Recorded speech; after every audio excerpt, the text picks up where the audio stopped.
최근 나라가 사건 사고로 많이 시끌시끌했습니다. 안타까운 사고도 있었고요. 그리고 분노를 유발하는 사건도 있었습니다. 저는 그런 사건 사고를 다루는 뉴스를 보다가 유튜브 댓글에 이런 댓글을 봤는데요. 역시나 신은 존재하지 않는다. 신이 있다면 이런 악한 일들이 왜 계속해서 일어나는가? 신이 정말 존재하고 전지전능하고 선하다면 왜 이 세상에는 이런 악한 일들이 계속해서 일어나는가 하는 그런 댓글이었습니다. 저도 예전에는 이런 궁금증을 갖고 있었습니다. 저희 부모님의 이혼, 그리고 학교 폭력, 그리고 가난한 가정 등 저의 삶이 너무나도 불행해 보였고, 하나님이 진짜 있다면 저희 조부모님이 목사님이신데도 불구하고 왜 나는 이런 불행한 삶을 사는 걸까? 정말 하나님이 진짜 있는 걸까? 하는 생각을 많이 했었습니다. 여러분들은 어떠신가요?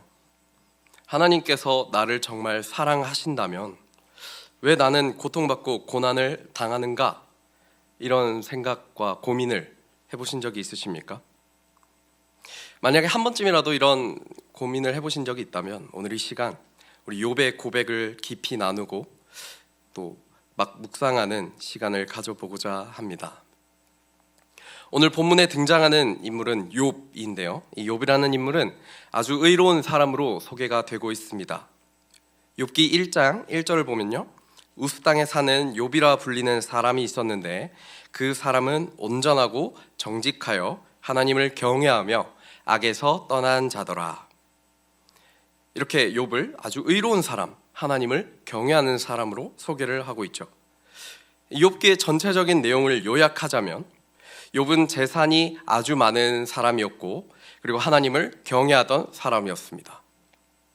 이런 욥의 모습을 본 사탄이 하나님께 나아가서 하나님, 욥이 왜 그렇게 하나님을 경외하는지 아십니까? 그건 바로 하나님께서 욥을 축복하셔서 많은 재산, 자녀, 행복을 주었기 때문입니다.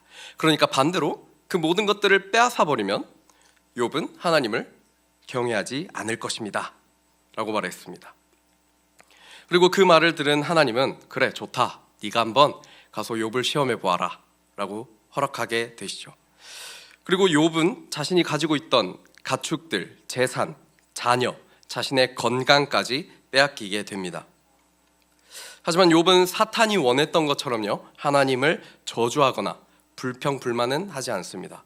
다만 자신이 하나님의 진노의 대상이 되었다는 것을 한탄하고 태어난 것을 저주하게 되죠. 이렇게 절망에 빠진 욥을 찾아온 세 친구가 등장하는데요. 대만 사람 엘리바스, 수아 사람 빌닷, 나만 사람 소발이 바로 그 사람들입니다. 이들은 욥이 하나님께 이런 벌을 받고 있는 것을 벌이라고 생각하죠. 벌이라고 생각하고 욥아, 네가 왜 이런 일들을 겪고 있는지 아니? 네가 분명 모르는 죄를 지었기 때문이야. 그러니까 하나님은 그 죄 때문에 지금 너를 벌하고 계신 거야 라고 말하며 회개를 촉구합니다. 회개하라고. 하지만 이 말을 들은 욥은 나는 잘못한 게 하나도 없어. 난 죄 지은 것도 없고 평생을 하나님을 경외하면서 하나님을 찬양하면서 의롭게 살아왔다고 라고 항변하죠. 그때 욥의 마지막 친구 부스 사람 엘리후가 등장합니다. 이 사람이 이제 욥에게 하나님의 공의로움과 그리고 하나님의 통치에 대해 이야기하면서 하나님은 고난과 시험으로 사람을 빚어간단다 라고 얘기를 합니다. 그리고 욥기 마지막 부분에서는 하나님께서 직접 욥에게 오셔서 하나님이 다스리시는 이 세상의 만물과 시스템, 순리를 보여주시고 욥을 그토록 괴롭게 했던 고난과 시험마저도 하나님이 통치하시는 하나님의 주권 아래에 있다는 걸 보여주게 되시죠. 그리고 이 모든 사실을 본 욥은 회개의 기도를 드리기 시작합니다. 그리고 그것이 바로 저희가 오늘 함께 읽은 본문입니다.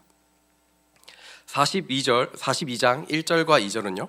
욥이 여호와께 대답하여 이르되 주께서는 못하실 일이 없어하며 무슨 계획이든지 못 이루실 것이 없는 줄 아오니 라고 시작합니다. 하나님은 이 세상 온 우주 만물을 공의로 다스리고 계십니다. 하나님의 통치 안에 있는 것은요, 이 세상에 아름다운 부분들만 있는 게 아니고 긍정적인 부분들만 있는 게 아니죠. 악하고 더러운 것들도 하나님의 통치와 하나님의 주권 아래에 있습니다. 우리를 괴롭게 하는 고난, 아프게 하는 질병 등 말이죠. 그리고 욥은 이 사실을 목격했습니다. 정확하게는 하나님이 보여주셨죠. 그래서 욥은 하나님께서 우리에게 주시는 것도 하실 수 있고 반대로 가져가시는 것도 할 수 있다는 사실을 알게 되었습니다. 그런데 우리는요, 하나님께서 우리에게로부터 무언가를 가져간다고 할 때에 하나님이 너무 매정한 거 아닌가? 나 이 정도는 받아도 되지 않나? 내가 얼마나 고생을 했는데 라고 생각하곤 합니다. 하지만 욥의 고백은 어땠습니까? 2절 마지막 제가 읽어드리겠습니다. 무슨 계획이든지 못 이루실 것이 없는 줄 아오니. 아멘. 하나님께서 우리를 위해 세우신 계획은요, 어떤 것이든지 하나님의 뜻대로 이루신다는 고백인 겁니다. 그렇다면 여기서 우리를 위해 세우신 하나님의 계획이 도대체 뭘까요? 뭘 말하는 걸까요? 예레미야 29장 11절을 우리 세 번역으로 다 함께 읽어보도록 하겠습니다. 시작. 너희를 두고 계획하고 있는 일들은 오직 나만이 알고 있다. 내가 너희를 두고 계획하고 있는 일들은 재앙이 아니라 번영이다.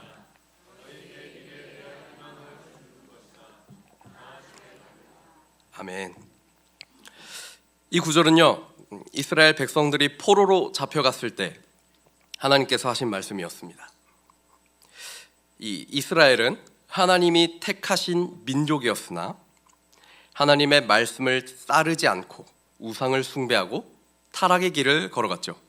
그 결과 바벨론에 의해 나라가 망했고 포로로 잡혀가게 되었습니다. 하지만 하나님은 이들을 아주 버리지 않으시고 회복시킬 계획을 세우셨습니다. 뿐만 아니라 우리 민수기 6장 24절에서 26절을 보면요, 여호와는 내게 복을 주시고 너를 지키시기를 원하며 여호와는 그의 얼굴을 내게 비추사 은혜 베푸시기를 원하며 여호와는 그 얼굴을 내게로 향하여 드사 평강 주시기를 원하노라 할지니라 하라. 아멘. 이 말씀을 종합적으로 딱 봤을 때요, 어떤 느낌이 드시나요? 하나님께서 이 악 물고 너네 큰 잘못했으니까 어디 한번 너네 큰일 나봐라 이러면서 우리를 망하게 하려고 하시는 분으로 보이십니까? 아닌 것 같습니다. 저는 하나님은 우리를 위해 선한 계획을 세우셨고 그리고 욥의 고백처럼 이를 반드시 이루십니다. 그리고 그 이뤄가는 과정에서요, 때로는 고난을 사용하시기도 합니다. 하지만 아픔을 겪고 있는, 고난을 겪고 있는 내 주변의 사람들, 우리의 주변 사람들에게 이러한 말들은요, 때로는 굉장한 상처가 되기도 합니다. 물론 하나님이 고난을 통해서 사람을 빚어가시는 것은 분명한 사실입니다. 그래서 우리는 이 사실을요, 나 스스로에게 항상 기억하고 적용은 시켜야 하지만 주변에 고난의 시간을 지나고 있는 다른 사람들이 있다면 우리가 가장 먼저 해야 할 것은 그들을 위해 위로하고 그들을 위해 기도하는 것입니다. 하지만 본문에 나왔던 욥의 세 친구는 어땠습니까? 욥에게 오히려 정죄를 하죠. 네가 지금 벌 받고 있는 이유는 네가 모르는 죄를 지었기 때문일 거야. 그러니까 빨리 회개해 라고 말입니다. 우리는 고난의 시간을 지나고 있는 이웃이나 친구를 만났을 때요, 정죄하지 않아야 되는 것은 당연하고, 야 괜찮아, 하나님이 이 시간, 이 고난을 통해서 너를 더 좋은 사람으로 만들어 주실 거야 라는 말도 우리는 굉장히 조심해야 합니다. 우리가 가장 먼저 해야 할 것은요, 그들을 위해 진심으로 위로하고 아픔에 공감해야 할 줄 알아야 되고, 그리고 그들을 위해서 기도하는 것이죠. 하나님의 계획이 고난당한 이 사람을 위로하게 하시고 그리고 그 고난을 통하여 이 사람을 빚어지게 하소서라고 기도해야 합니다. 우리가 이러한 기도를 할 수 있는 저와 여러분이 되기를 진심으로 소망합니다. 이제 욥은요, 이전까지 자신의 시선으로만 하나님을 봐온 사실을 회개합니다. 우리 3절을 한번 다 함께 읽어보도록 하겠습니다. 시작. 무지한 말로 이치를 가리는 자가 누구니까? 나는 깨닫지도 못한 일을 말하였고 스스로 알 수도 없고 헤아리기도 어려운 일을 말하였나이다. 아멘. 욥은 이 자신이 지금 고난을 받고 있으니까 와, 하나님이 나한테 화가 나셨구나, 나한테 분노하셨구나 라고 생각했습니다. 욥뿐만 아니라 욥의 세 친구들도 뭐라고 그랬죠? 너 죄 때문에 하나님이 화나신 거야 라고 얘기합니다. 하지만 욥기 첫 부분을 보면요, 하나님은 욥에게 분노하셔서 고난을 내리신 게 아니었습니다. 욥과 이 세 친구는 모두 자신의 생각과 시선, 지금 당장 눈앞에 보인 현실로만 보고 하나님을 바라봤고 하나님을 해석했습니다. 이들의 논리대로라면요, 하나님께서 택하신 이스라엘 민족을 멸망시킨 아수르와 바벨론은 하나님의 축복을 받은 나라로서 더욱더 강대하고 강성해야 되는 나라였지만 그렇지 않았죠. 하나님은 아수르와 바벨론 두 나라 모두 이스라엘을 괴롭게 한 죄로 벌하셨습니다. 이처럼 우리도 때때로 하나님의 뜻과 생각 그리고 그분의 계획을 더 알아가려고, 더 구하려고 노력하기보다 당장 우리의 눈앞에 놓인 현실 그리고 우리의 생각과 우리의 시선으로만 하나님을 해석하거나 하나님을 바라보진 않으십니까? 우리는 때때로 우리가 하나님을 우리가 해석해야 할 대상으로 바라보곤 합니다. 이스라엘 백성들을 한번 생각해 볼까요? 예레미야 2장 31절은 이렇게 말하고 있습니다. 너희 이 세대여 여호와의 말을 들어보라. 내가 이스라엘에게 광야가 되었었느냐? 깜깜한 땅이 되었었느냐? 무슨 이유로 내 백성이 말하기를 우리는 노였으니 다시 주께로 가지 아니하겠다 하느냐? 이스라엘 백성들은요, 자신들이 지은 죄는 생각하지 않고 하나님께서 이방 나라를 통해 이스라엘을 멸망시키자 하나님이 자신들을 버렸다고 멋대로 해석했습니다. 멋대로 생각한 것이죠. 자신들의 상황과 그리고 자신들의 시선으로 하나님을 바라본 것입니다. 하지만 이 일은 매우 잘못된 일이고 그리고 반대된 일입니다. 고난의 해석은 우리의 몫이 아닙니다. 우리가 이 고난을 해석해야 되는 것이 아니라 하나님께서 우리에게 이 고난을 통해 어떻게 하시는가를 해석해야 되는 것이죠. 해석은 하나님의 몫인 것입니다. 하나님께서 우리를 해석하시고 하나님께서 고난을 해석하시는 것입니다. 하나님은 이러한 점을 알려주기 위해서 욥에게 광활한 우주 만물의 질서와 섭리를 보이시고 그것을 다스리시는 이가 바로 하나님이시며 공의로 우리를 다스리고 계신다는 것을 알려주셨습니다. 우리의 지혜가 하나님보다 뛰어날 수 있을까요? 그리고 우리가 세운 계획이 하나님의 계획보다 뛰어날 수 있을까요? 아니요, 그럴 수 없습니다. 우리가 깨닫지 못한 일을 하나님께서 하시고 알 수도 없고 헤아리기도 어려운 일을 하나님께 우리에게 하셨습니다. 저와 여러분의 삶에 이미 이러한 일들을 하셨습니다. 우리가 반드시 기억해야 할 것은 우리의 시선과 우리의 상황으로 하나님을 바라보지 않고 우리의 생각으로 하나님을 해석하지 않아야 합니다. 하나님이 주권자시고 하나님이 통치자이심을 우리가 반드시 기억해야 합니다. 이제 욥의 회개는 절정에 다다르게 됩니다. 4절 5절입니다. 내가 말하겠사오니 주는 들으시고 내가 주께 묻겠사오니 주여 내게 알게 하옵소서. 내가 주께 대하여 귀로 듣기만 하였사오나 이제는 눈으로 주를 배움나이다. 아멘. 앞선 3절에서 욥은 하나님의 뜻을 자신의 상황과 생각으로 확정짓고 해석한 것에 대해 회개하였습니다. 이제 4절과 5절은요, 욥이 하나님의 섭리와 통치를 온전히 받아들이고 겸손한 자세로 하나님의 뜻을 구하는 모습을 보이고 있습니다. 특히 4절을 원문 성경으로 보게 되면요, 욥의 간절함이 더 와닿게 되는데요, 앞서 13장 15절에는요 그가 나를 죽이시리니 내가 희망이 없노라 라고 기록하고 있습니다. 욥은 하나님을 경외하고 의로운 자라고 앞서 설명을 드렸었죠. 그래서 하나님의 전지전능하심을 분명히 알고 있었을 것입니다. 하지만 자신에게 고난을 허락하신 하나님께 절망하는 모습을 보이죠. 즉 말과 행동이 분리되어 있는 상태였다는 것입니다. 다시 4절로 돌아와서요, 말하겠사오니 라는 단어를 품고 있는 히브리어 단어 아다벨이라고 하는 단어의 원형은요 다발이라는 단어인데요, 어떤 말과 언어를 지니는 의미이기도 하지만 행위와 행동 등의 의미도 지니고 있습니다. 따라서 욥의 고백은 이전에는 하나님, 내가 이전에는 말과 행동이 따로따로였으나 이제는 말과 행위를 함께 하겠습니다 라고 보는 것이 정확합니다. 하나님의 통치하심을 직접 마주한 욥은 이제 이전과는 정반대의 고백을 하게 된 것이죠. 더 이상 자신의 시선으로 상황으로 하나님의 뜻을 해석하지 않을 뿐 아니라 나의 말과 행동도 구분되지 않고 하나님께 뜻을 묻고 구하고 그리고 순종하겠습니다 라는 고백인 것이죠. 그렇다면 욥이 이러한 고백을 할 수 있었던 이유는 무엇일까요? 마지막으로 5절 다 함께 읽도록 하겠습니다. 시작. 내가 주께 대하여 귀로 듣기만 하였사오나 이제는 눈으로 주를 배움나이다. 아멘. 이제는 눈으로 주를 배움나이다. 하나님은 욥에게 보여주셨습니다. 그리고 욥은 하나님을 보게 되었죠.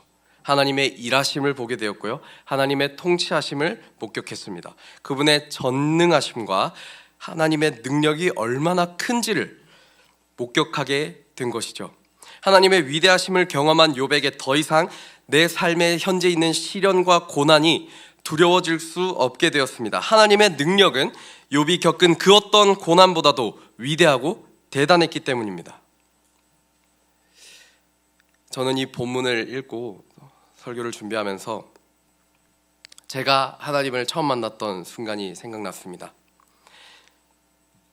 처음에 저도 내 삶은 왜 이렇게 불행한 걸까라고 생각했던 때가 있다고 말씀을 드렸는데요, 사실 저는 태어나지도 못할 뻔했습니다.